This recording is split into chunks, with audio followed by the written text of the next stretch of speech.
President Trump highlights his plan to rebuild the nation's crumbling infrastructure in his State of the Union address. More than 54,000 of the 612,000 bridges in the country are structurally deficient. According to a report released this week, Americans cross these deficient bridges 74 million times a day. Kris Van Cleave is under one of them in Nashville, Tennessee. Kris, good morning.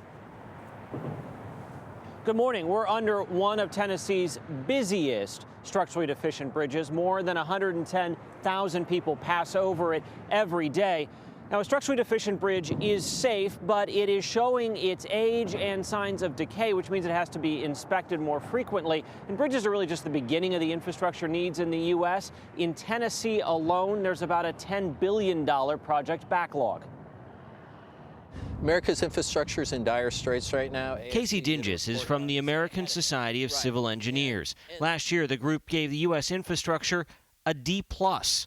They estimate $2 trillion over the next 10 years needs to be invested to keep American infrastructure from falling apart. What are the most urgent infrastructure needs in the U.S.? Transportation is a huge need. If you look at the $2 trillion gap over 10 years that we identified, half of that is in roads, bridges, and mass transit systems. So that's just 3 of the 16 categories that we've identified. Of those 16 categories, 12 received some form of a D or poor rating, including roads, schools, and the public drinking water system. It is also time to rebuild our crumbling infrastructure. Last night, President Trump unveiled his intentions to push Congress to approve a $1.5 trillion infrastructure plan. That plan would include Congress redirecting $200 billion of federal funds from Amtrak and other transit programs over 10 years, while calling for hundreds of millions of dollars to come from cities, states, and the private sector.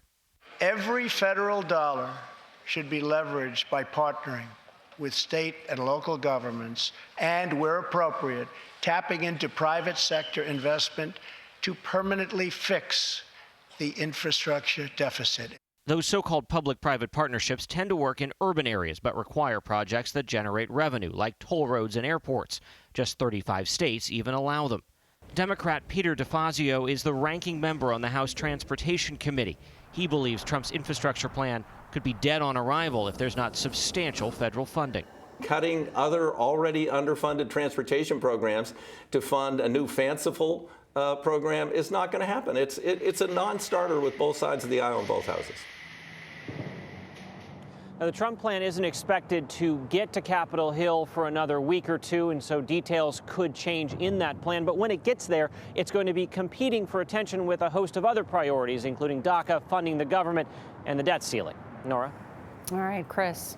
Makes me nervous seeing you stand under that bridge that's, that's deficient. But a really great report. And I keep thinking about how a good infrastructure plan could not only sort of reinvigorate this country, it could employ more people and just kind of revitalize cities and communities. And it might, you got people on both sides who could vote for it, too, right. which might be, pathway to bipartisanship. Everybody wants to feel safe when you're driving over a bridge. I now think about it when you're driving to say, is this okay? Scary stuff.